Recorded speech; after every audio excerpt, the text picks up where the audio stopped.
Hello there. Thank you for joining us on the first edition of Journalist Hangout for this week. I am Kemi Foladeyemo. There are 95 days to the conduct of Nigeria's 2019 general election. The question we ask, how prepared are you to participate in the process? Today on the program, Buhari seeks stiffer sanctions for corrupt persons as EFCC confirms the initiation of Diezani Alison Madueke's extradition process. Plus, Tambuwal's name missing on Sokoto governorship candidates list. And later on the show, troops kill Boko Haram commanders, recapture communities as terror group storms another Borno community, carting away livestock.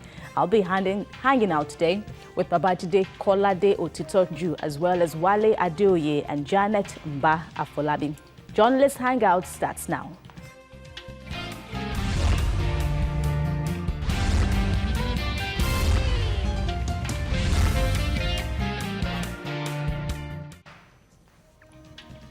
Well, it's been argued that corruption remains the country's biggest problem, and for it to be effectively tackled, those found culpable mustn't go unpunished. And if punishment, according to St. Augustine, is justice for the unjust, then stiffer punishment must be reserved for corrupt people to serve as deterrent. Perhaps President Muhammadu Buhari had this in mind when he called for stiffer sanctions for corrupt persons. The president, who told global audience in Paris that he will not pamper corruption, wants world leaders to unite against flow of illicit finances. And this is coming as the Economic and Financial Crimes Commission confirmed that it had initiated the process of extradition, to extradite Diezani Alison Madueke from the United Kingdom to face corruption allegations back home while she was the country's petroleum minister. So this is the first issue that we will discuss today on the program, and I'll begin with Babajide. It's good to have you all on the show today. Thank you very much, and indeed good evening. But then, Babajide, what do you make of this EFCC twist? Now, I'd like to begin that way before we now weave it into the president's drive now for stiffer penalties for corrupt persons. What do you make of this? There's been a lot of drama involving Madam Diezani. She wants to come back home. EFCC says no, stay back, and now we don't seem to be seeing any action, so to speak, from the UK. Hence, in Mago's words today, the decision to initiate extradition proceedings against her. Yeah, there was a 450 million matter involving her, and she expressed her willingness to come home and defend herself. She affirmed her innocence and said she would like to come home. So she tried to get the Federal High Court in Lagos to mandate the Attorney General of the Federation to bring her home to Nigeria to face trial. But at that point, on October 4, 2017, the Attorney General said no, that there was no need to bring you home. That as far as he was concerned, the British authorities were doing their best. Really, at the beginning, everyone felt that, look, since the British judicial system did a perfect job on James Ibori, succeeded in jailing him, they jailed his girlfriend, they jailed his wife, they jailed his lawyer. They felt that, look, they will be able to do the same thing about Diezani. But no two cases are the same. Diezani's passport was taken of her by the London Metropolitan Police since 2015, but they've not been able to build a case against her because they would only bring you to court unless they have cast iron evidence against you. They don't do things the way we do things.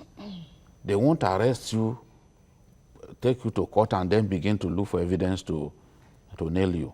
So if they cannot find something concrete, they will not bring you to court. They won't file charges. So my view is that having waited for so long, and they can see that the Metropolitan Police don't appear to have found a strong case upon which they can actually put Diezani on trial, then Nigerian authorities are now thinking, oh, why don't we do it ourselves? But you will recall that this woman asked to be allowed to come and defend herself. And we said, no, you can't come. It's not for you to come. I remember even the quote. I want to look for it. From Diezani? The quote that the Attorney General said. He said, well, the issue is not about fair hearing now. We are talking about investigation first, and it's not within Mrs. Diezani Alison Maduke's power to ask the federal government to bring her to testify in any case in Nigeria. And in any case, the judge even went on. The case progressed with the judge giving a ruling saying there was absolutely no need for Madam Diezani to come to Nigeria. At that time, it was Because premature. Let me tell you, nearly all the cases that they have against her are cases linked to other people. You see, the EFCC has only one case against her, but numerous cases linked to her. Involving her. So I am thinking that they, up till this moment, have not found something really concrete. All right, because the two countries work together. Right. So if the London Metropolitan Police find something really concrete, they will bring her before the law courts and she will be tried. All right, Babajide's comments may have just set the tone for this arm of our conversation, Janet. What do you think? Is this, well, the right time after all the stalls that this case has recorded in the past? What do you think? I think that EFCC, like they said, should always do their investigation thoroughly, have your evidence, even before you go arrest anybody. Initially, Diezani felt they may establish a case of corruption against her. She was afraid, and which was why she left, she fled. But now she has built confidence to fight. She has, it's like running after somebody, and then the person now sees that maybe instead of a real gun, you are carrying a toy gun. You can't even bite, so the person turns back. That is what Diezani is doing now. She has seen that as long as London cannot nail her the way they did to Ibori, then Nigeria cannot do anything.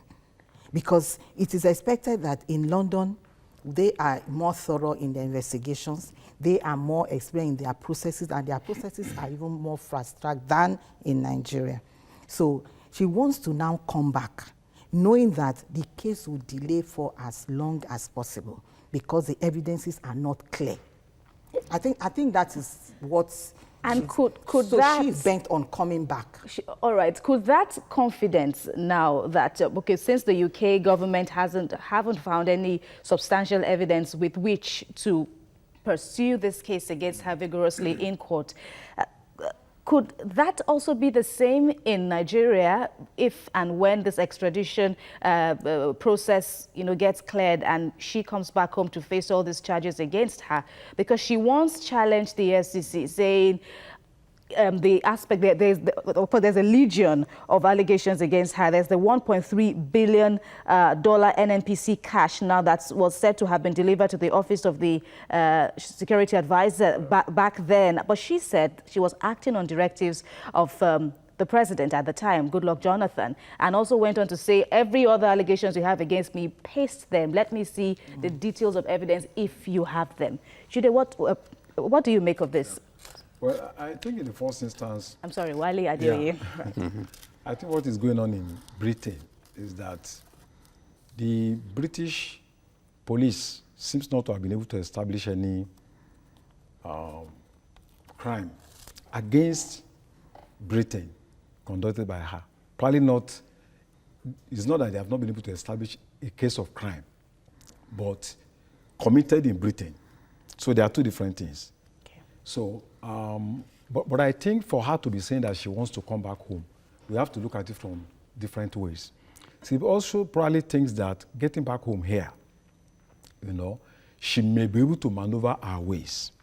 Because let's just face it, those that have been arrested for corruption cases, what has happened to them? A lot of people there have been so many allegations of corruption. The worst that usually get is that they will ask them to forfeit some properties. In our case, I think in 2017, there was a court order that gave the FCC the right to forfeit property amounting to about 7.6 billion naira. You know, having forfeited those properties, I mean, I don't imagine there will be any other case. I mean, linked to her. Linked to her. Right. Not Yes. necessarily Owned by her. Not necessarily owned I'm by not her. aware of any other case apart from that singular case. So even if she comes back home now, I don't, apart from the media drama, I don't see any fundamental difference in terms of the FCC establishing, you know, an extraordinary case against her that probably will lead to her being jailed. So I think she realized that coming back home here, I mean, a lot of people who have been accused of corruption, they are walking the street, nothing's happening to them. That, So, right? yeah. Well, thank you for that position. And Wale's assertion on this show now might just be the reason why President Buhari is asking for, you know, not just stiffer penalties, but perhaps it's for the corrupt person, but, you know, stiffer ways now by the EFCC and every other agencies to do a thorough job in prosecuting and proving that crimes actually happened. Yes, he talked about the need to build institutions. And he also said Nigeria is willing to be assisted. And I think that the EFCC, as presently constituted, needs help. The Americans, the Britons, and the rest of them can help us train the personnel at EFCC. The bulk of them are policemen. So I'm not surprised that we usually do not get the quality of prosecution that we deserve, you know, in all of these cases.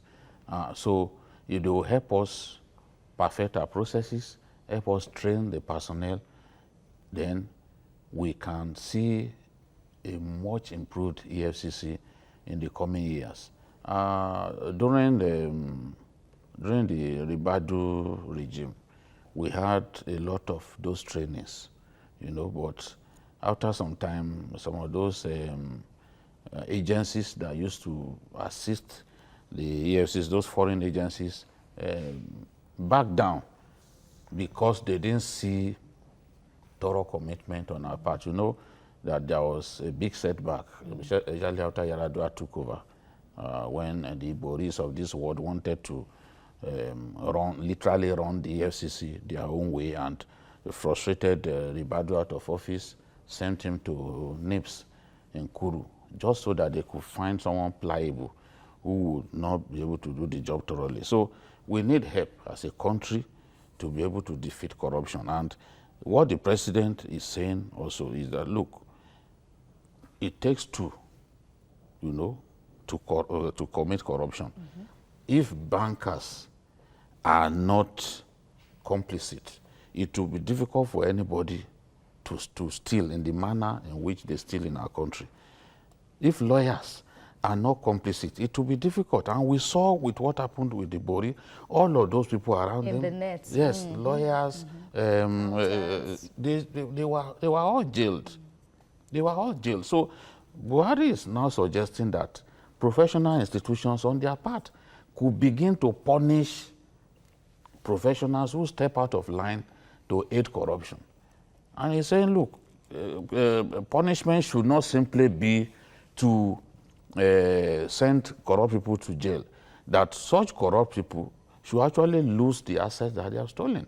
And he wants help from the West, especially in terms of repatriating proceeds of corruption, because we know that if those people have not found havens in those countries, if they've not discovered that they can actually steal money here and buy property abroad, then they would not, there will not be an incentive to steal money and then go over there to try to invest what had been stolen. So we have so many. I even saw a story recently about some Nigerian leaders who had stolen money and invested in property in the UK.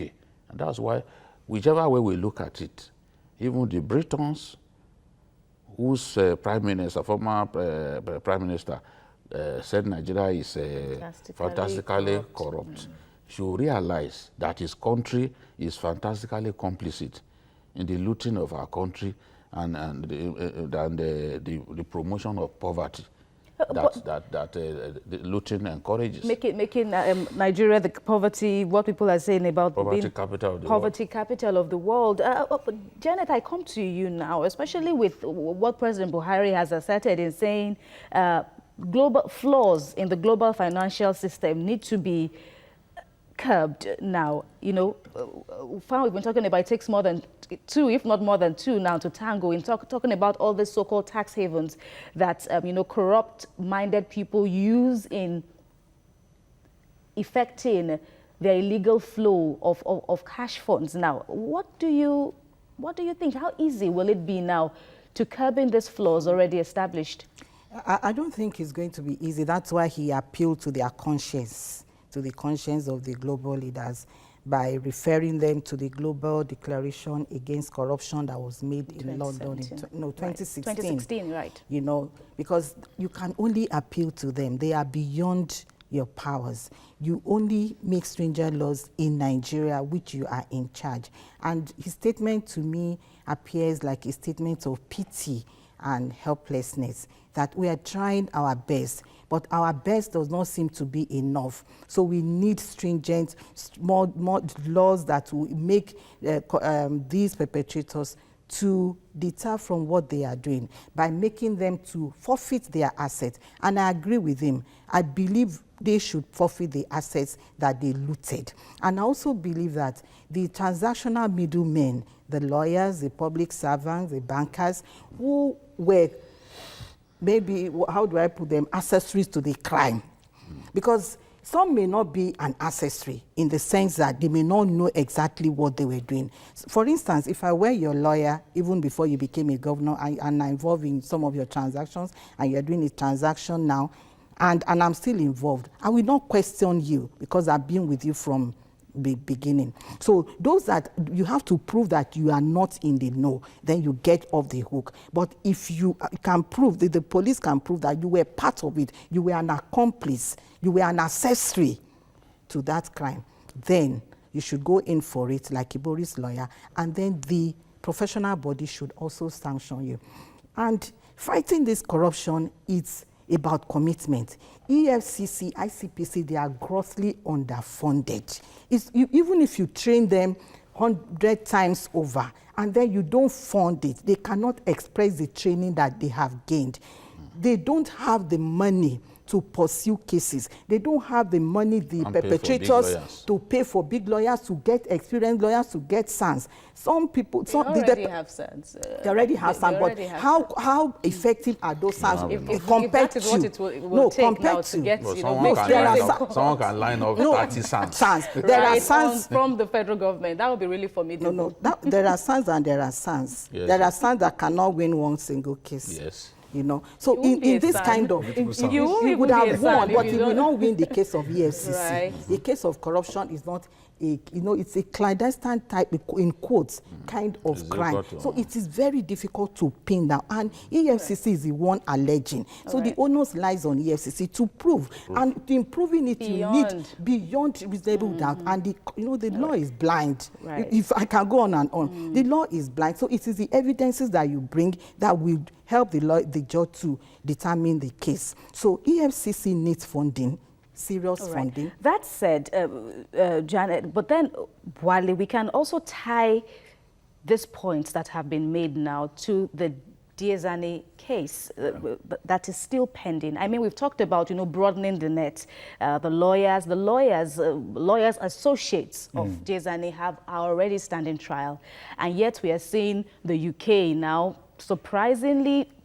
seemingly handicapped now in prosecuting this matter, if indeed these charges are true against Madam Diezani. And we're also seeing the EFCC, we're not sure what kind of evidence they will present if and when Diezani is tried.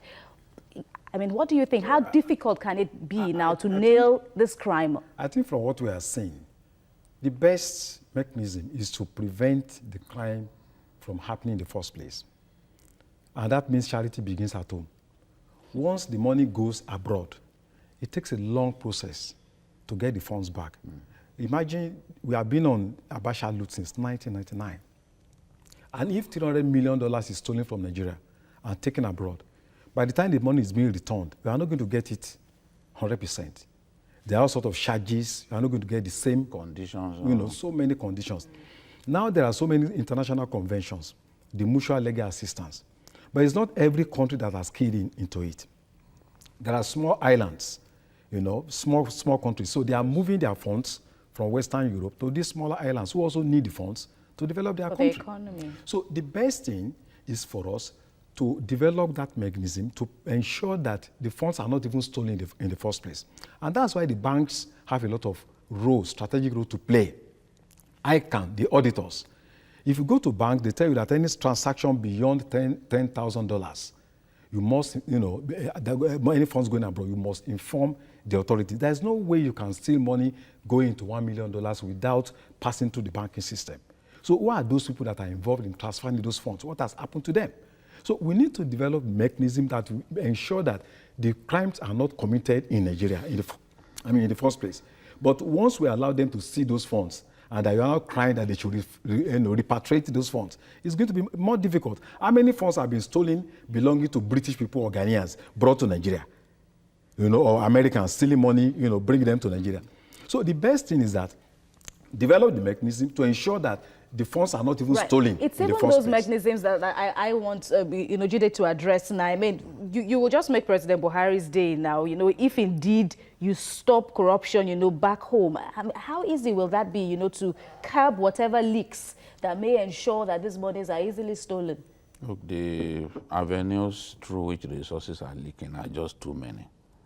And our processes are not foolproof. So people always find a way to get around these processes. When we came up with the idea of BVN, it was partly to stop corruption and to be able to trace corruption once it's committed.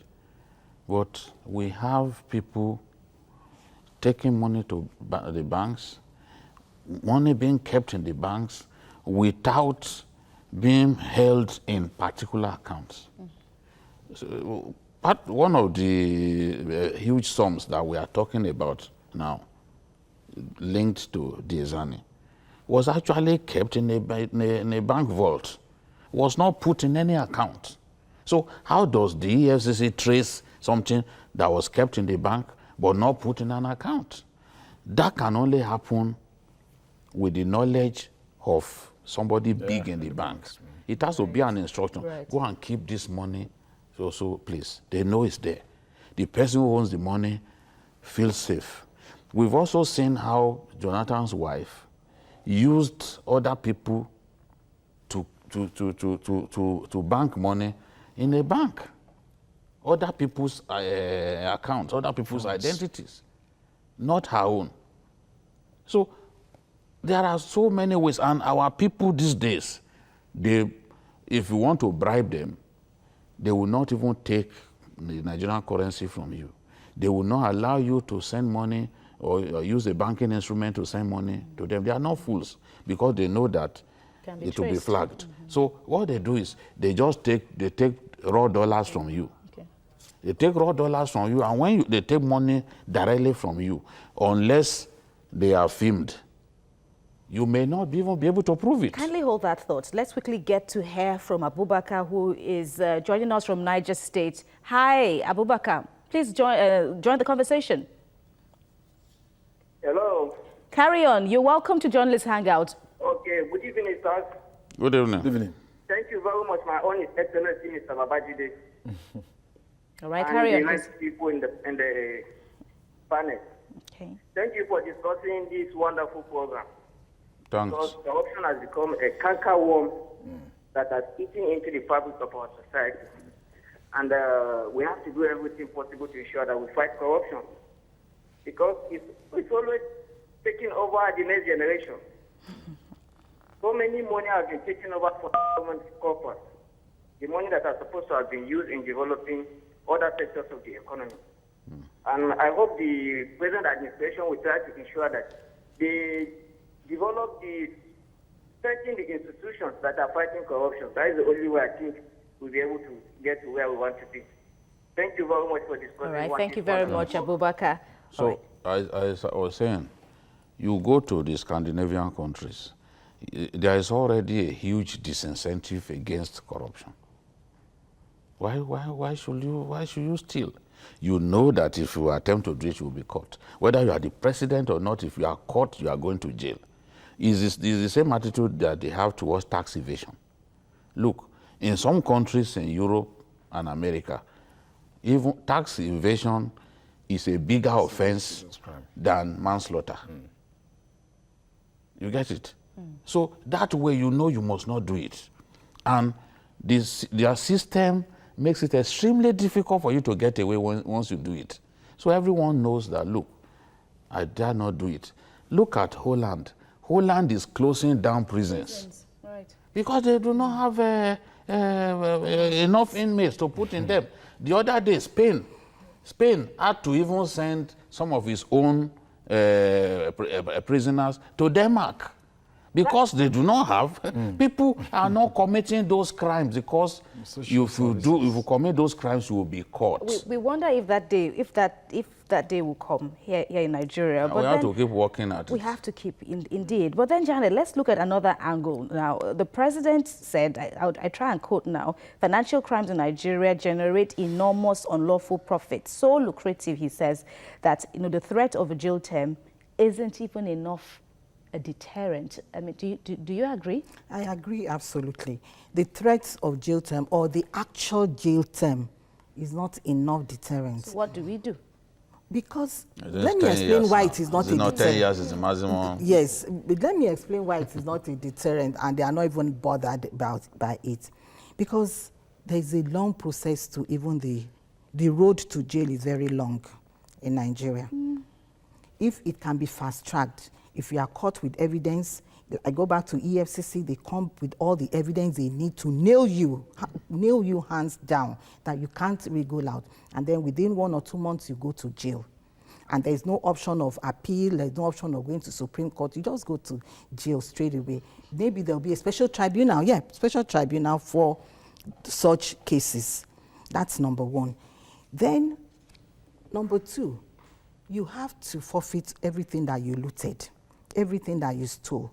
I cannot guarantee the money you took abroad because you have to start negotiating with them to bring it back. But the ones in Nigeria that are traceable to the perpetrator should be automatically forfeited so that you don't think that when you go to jail and come back, you have your loot to fall back on and use it to upgrade yourself and your lifestyle again. When you know that there is nothing to fall back on, and your children have nothing to fall back on, because the way they loot this country, they leave stuff for their children and their children's children. Yes. A quick word from you, Wale, before we go on a break. A quick word from you on this matter. I think the society itself has a credibility problem. It's not just individuals in government. Because the way we also celebrate criminals, people stealing funds, nobody questions where the source of those funds, they make them chiefs, they make them important people in their societies. So the corruption has become a way of life, and everybody is looking for the shortest cut to make it without bothering about the consequences. So there is a credibility problem about the society itself that the government needs to address to ensure that our own attitude to corruption changes. Indeed, like has been asserted already, the journey continues, to a corruption-free Nigeria. Of course, the conversation continues, but then we have to move on the program. Still ahead, Tambuwal's name missing on Sokoto governorship candidates list. Stay with us.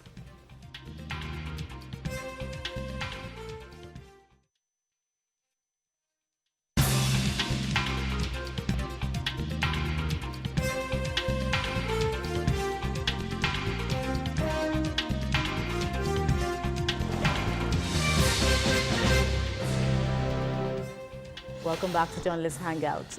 Well, in politics, just like in sports, you win some or you lose some. But the ability to be magnanimous in victory or accept defeat in good faith is often difficult, especially here in Nigeria's political terrain.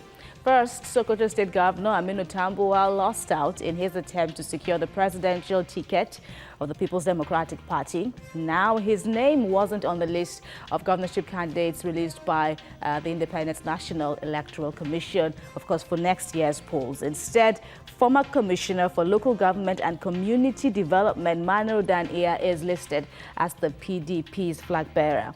What does this mean? Of course, while some of Tambuwal's counterparts are locked in fierce battles with their respective parties over party tickets, he appears to be resigned to a political fate. Or what do you think, Wale? Has he really resigned himself to, to fate? Or could there still be a trick in the heart of the PDP? I think there's still a window for substitution. And I suspect that his name might still be, the current person, Dania, or the PDP candidate, might still be substituted. Because when Tambuwal decided to contest for the presidential primary under PDP, the thinking was that, there were two things. Either he will win or he will lose.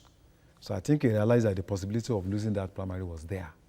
And I believe could have made that arrangement that if, in case, I didn't win the election, then he could come back to contest. But now that, his name is not there, I think the window of substitution, until that one is exhausted, it may be too early for one to say that, the PDP will not go back to pick him. Is this still a position that you also ascribe to? The window for substitution is going to close officially on November 18th. So if on the morning of 19th of November, the name has not been substituted, because that's still what they claim, the chairman, the state party chairman said, oh, there's still room for substitution. But if on Monday, 19th, the name is not there, that means that window has closed, and it has closed. And that will make Tambuwal experience, for once, the nastiness of politics. Tambuwal had been having a jolly good ride in politics. In 1999, he was a PA to a senator. In 1999, yeah. So it was in 2003 that he contested and won under ANPP as a House of Rep member. And from there, he moved to PDP, moved to APC. He played key role in the 2015 election, and that's why he's one of the prominent politicians in that Northwest. And if his name is not substituted, I know that he will not give up. Politicians don't give up. They can only re-strategize. He may exercise patience for another 4 years because campaigns are going to start. I don't know which party he can go. It's not possible anymore. So he will resign to fate for 4 years. He's still young. He will think of what to do. Right. But Jide, should Tambuwal be relaxed at this point? There's also talk of a December 1. INEC has also said, okay, there's still a window even up to December the 1st now, for names. But should Tambuwal be relaxed at this point? The question is not should Tambuwal be relaxed. The answer is Tambuwal is relaxed because he will still be the candidate of the PDP. I can tell you that for free. Right. Tambuwal will still be the candidate of the PDP. There are people who are jubilating now and say it serves him right, but they will be dazed because Tambuwal will still be the candidate of the PDP. Everything that you see had been pre-planned. The list that INEC released was the list of those who took part in primaries. And INEC knows that parties are permitted by law to substitute candidates. So Manuel Dania, that emerged as the candidate of the PDP in Sokoto, was Tambuwal's commissioner for local government. Umaru Nkwabo, who is a politician and a contractor in Sokoto, one of the biggest and most powerful politicians in Sokoto, is today on the side of Tambuwal. And Umaru Nkwabo's godson is Manuel Dania. They made sure in the course of the primaries, they made sure that nobody contested along with Manuel Dania. That was to take care of any issue that could result. So it was a consensus arrangement because they knew that if Tambua lost in the presidential primaries, Manil will just be, his name will be removed, and then Tambua will slot in.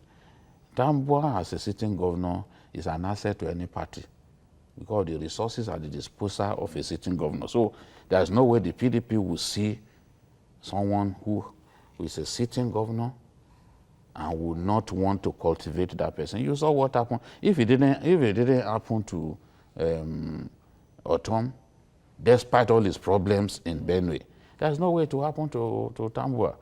Tambua's name will eventually end up on that list. I'm saying that with finality because I'm sure. His name will be on that list. Manir is just holding that position in trust for him. People like Mutari Shagari who wanted to contest, they prevailed on them. Don't contest. They prevailed on them. So that at the end, if Manir says, oh, I'm not interested, someone won't say, oh, I came second, I'm going to court. You understand? Yeah, and this has happened in the past. Uche Nwosu held the governorship ticket in trust for Okorocha. After he lost the presidential primaries, he went back and took it.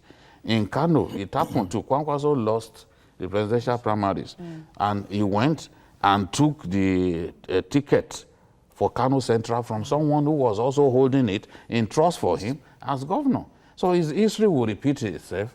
In the case of Sokoto, I've heard people say, oh, some people are fighting from within, they don't want Tambua to be the candidate. And I just laughed heartily because such people do not know what's going on. There's still time for substitution, as Wale said. That time, that window still exists. And before that window shuts, they are going to put Tambua's, they are going to replace Manuel Daniel with and like Jide has said, the party already, you know, it's like an advantage for the PDP now. As in, why would you want to, you know, retain? Somebody who came second in the presidential primary. It's a full asset. They can't just train him away. And like Janet has also said, this is someone that, you know, has, you know, risen, walked his way, so to speak now, you know, to where he is. He's also a grassroots politician. You know, he had his early education in Sokoto, his university in Sokoto. So he's a proper Sokoto person. He knows everybody, he knows his way around. But another point is that it's not only Tambua's name that is missing on this. So many people's names are missing everywhere. It's just that Tambua is prominent. Yes. Some people's names were even T-pexed, and another name was written on it.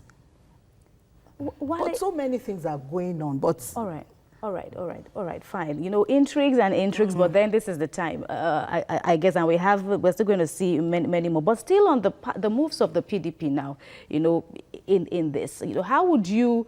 This was a man who, you know, emerged second in the presidential primaries, and funny enough, you know, Sarakitu also came third and, you know, has his own position more or less kept for him and all that. It's this compensation package, so to speak now, for decampees, people that returned to PDP.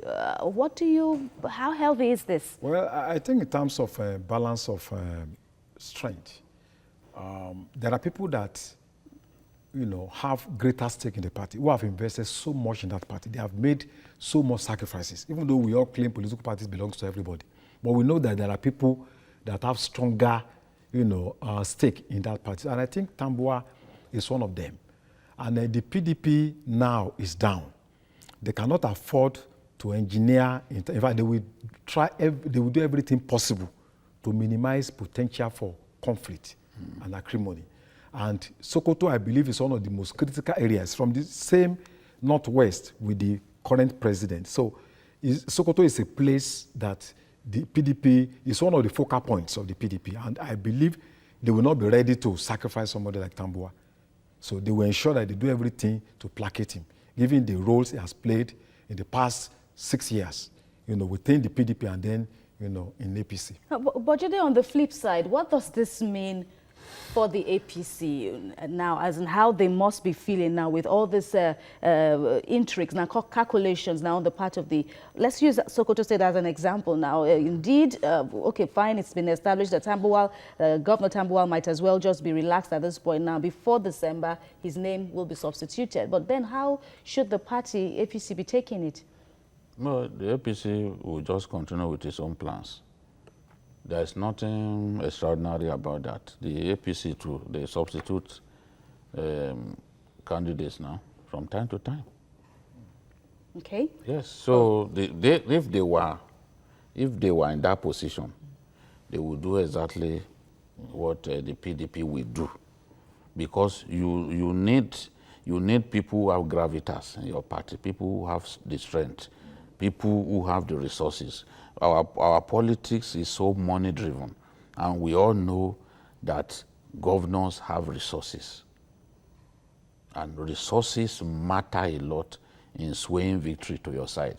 I'm not saying you will win the election, but there is no way that a governor can be brushed aside as a pushover. No. Because I asked the question because of the fact that, you know, the APC's assets now, you know, may have just suffered some levels of, you know, reduction. Of course, Tambuwal was an APC before, and now yes, in the PDP. Of course, this is not the only party where Kwara is also an example that the assets of the APC have diminished, you know, somewhat. Every time there's a defection that happens, forget the president when he says those who left do not matter or that they are thieves.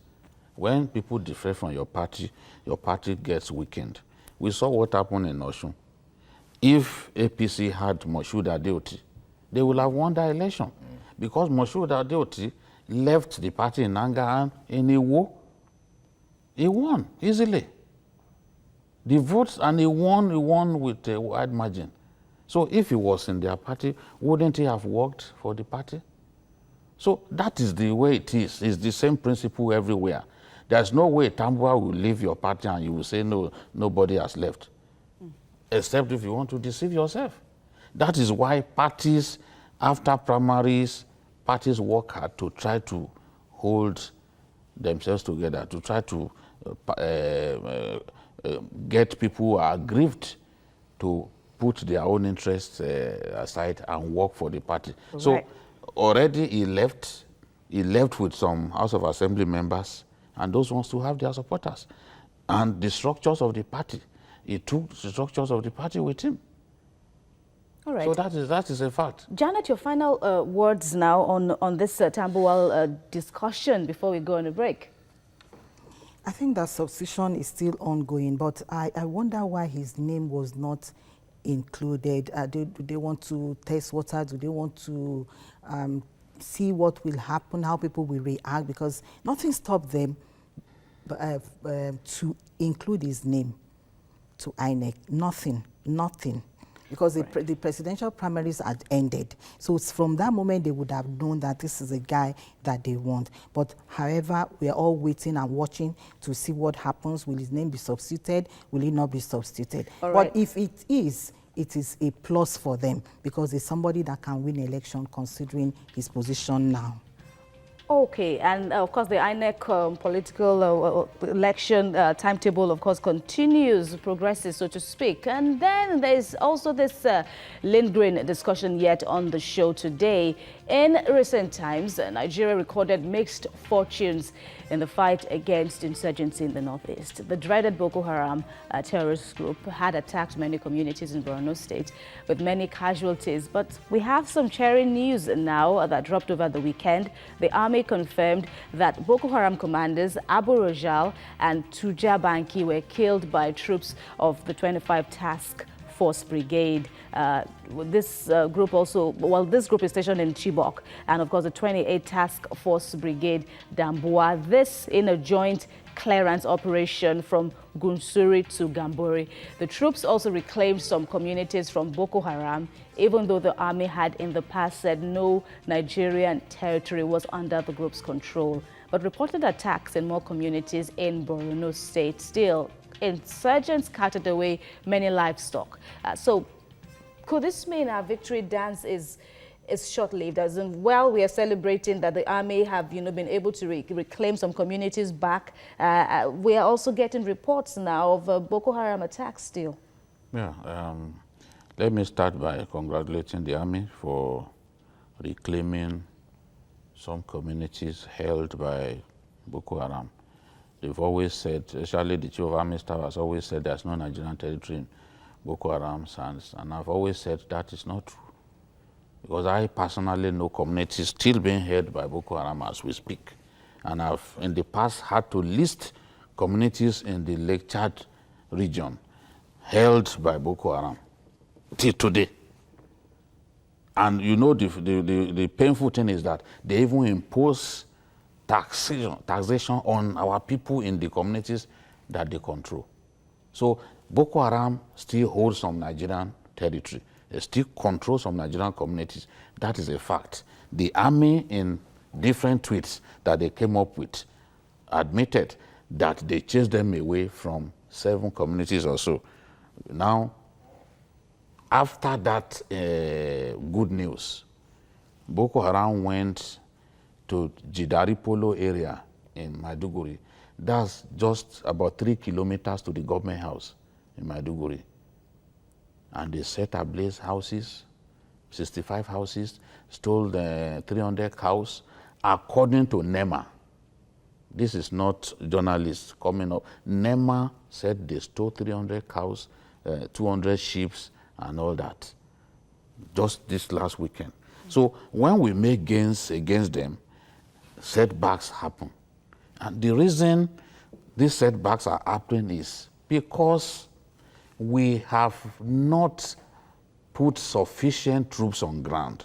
In any part of the world where you are fighting this kind of insurgency, you must outnumber the enemy by a ratio of 1 to 5. When you outnumber the enemy, when you reclaim communities from them, you put troops on ground. That has to continue until you've totally flushed them out. But in the Northeast, I doubt if we've ever put up to 40,000 troops in the Northeast. And if we do not do that, we won't have enough troops. What will be happening is that you will be reclaiming territories repeatedly.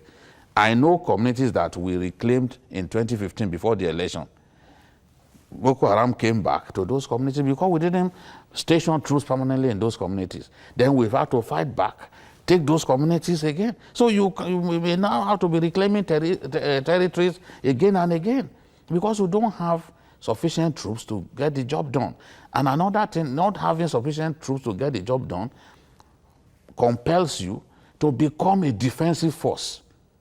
And we are saying the best way is to take the battle to these guys where they are. Because we know that they are in the Sambisa forest and other places. Look, all of the communities that you see the army talk about here are communities located close to Sambisa forest, because that is the area where those guys are. Now they get hungry from time to time. They just go attack communities, steal people's food, and go back into the forest. That was what happened in Yobe when they attacked Katarko last week. They didn't kill anybody. They just came to steal people's food, steal grains, and ran away. The only thing they destroyed the military base. Of course, we all know that, you are well versed now, Babajide, in, the operations of the military and how they're trying now their best now in tackling the Boko Haram threat. We always appreciate, your insight in this matter. But then let's also feel the pulse. Janet, how do you take this news now, when you weigh the good reports and, of course, the lingering threat that Boko Haram poses? I weigh it in a manner that you don't jubilate, because I know the characteristics of a typical terror war. It's an unending war, so you don't rejoice and say you have won, because these are diehards. The harder they come, the harder they fall, the harder they re-strategize and come back again. These are people who love war more than peace. These are people who are ready to die. These are people who are pulled, by their passion for a purpose only they can explain. But they are now fighting innocent people, innocent villagers who do not want war, who love peace more than war. And then they are defended by the military. And what is the role of the military? The role of the military is to protect the territorial integrity of the country in war situation against external aggression. But we are in peacetime in Nigeria. We cannot say we are at war. So their role now is to protect the territorial integrity of the people against internal aggression. This is internal aggression, and they are not well motivated to fight this war. Most of the time, there are complaints that when they are injured, they are not taken care of, and they also complain that their welfare don't come, and sometimes they don't come late or they don't come at all. And when I read Buratai, that's the Army Chief of Staff, saying that he commends them, I said you should monetize the commendation. The commendation should not just be mere words and say, well done. That is not enough. These are men that want to defend their country. These are men that want to reclaim these villages back to their country. And you are saying, well, and you are just saying, well done. And he added that we continue and wipe out. I don't know about wiping out, because it will be very difficult to wipe out. But you can curtail, you can subdue, and then be on ground, be on the attack. Do not defend. Go all out. You have the training. Soldiers are trained to kill. These terrorists are not trained to kill. They are trained. They are just agents of mass destruction. All right, I'm afraid I have to cut now because of time. I mean, but you know, jokes apart, or you know, laughing apart now. With this, is this battle as easy as it is?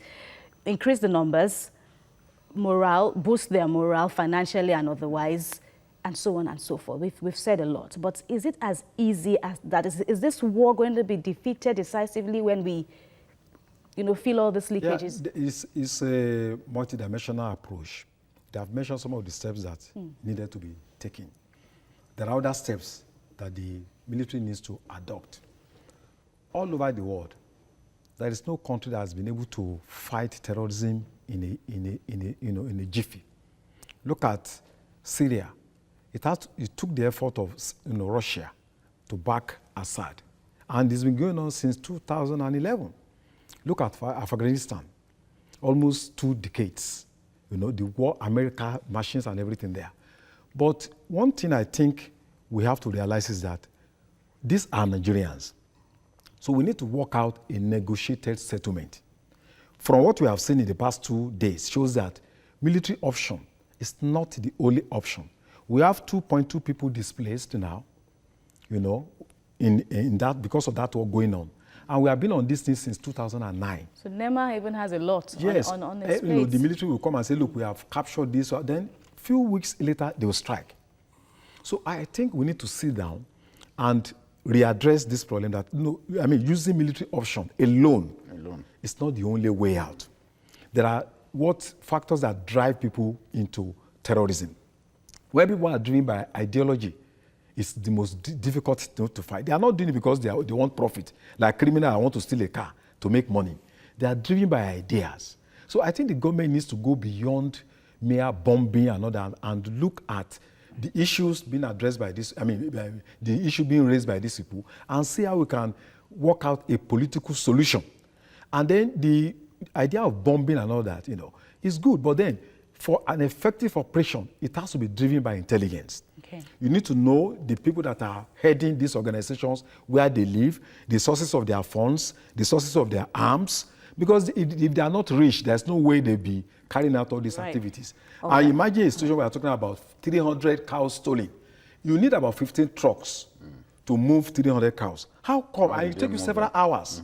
What happened in a desert? So inside Maiduguri. Inside Maiduguri. So 300 cows. We are talking about almost about 5 hours. There was no rapid response when those cows were being moved. Where were they kept? If you keep about 500 cows, some lose about as soon as this compound. So how come these security agents will not discover, where the cows are being stored and where they are being kept? All right, ladies and gentlemen, I'm afraid that's our cue to wrap up what a robust discussion. Of course, gentlemen of the press, right? Co-ops. Our viewers have complained repeatedly that we do not bring enough women. Gender. So we brought Janet. All right. And she's not just here. She's not just done very here. well. She's not just So, here as a happy. woman, but she has held her own. I must commend you all. Thank you very much. Thank you. For joining us today on the program, and thank you for keeping us company. Of course, you can join us tomorrow again for another edition of the program, and watch the program as well on other platforms showing on the screen at the moment. Thank you very much for watching. I'm Kemi Foladeyemo. Bye now, and God bless Nigeria.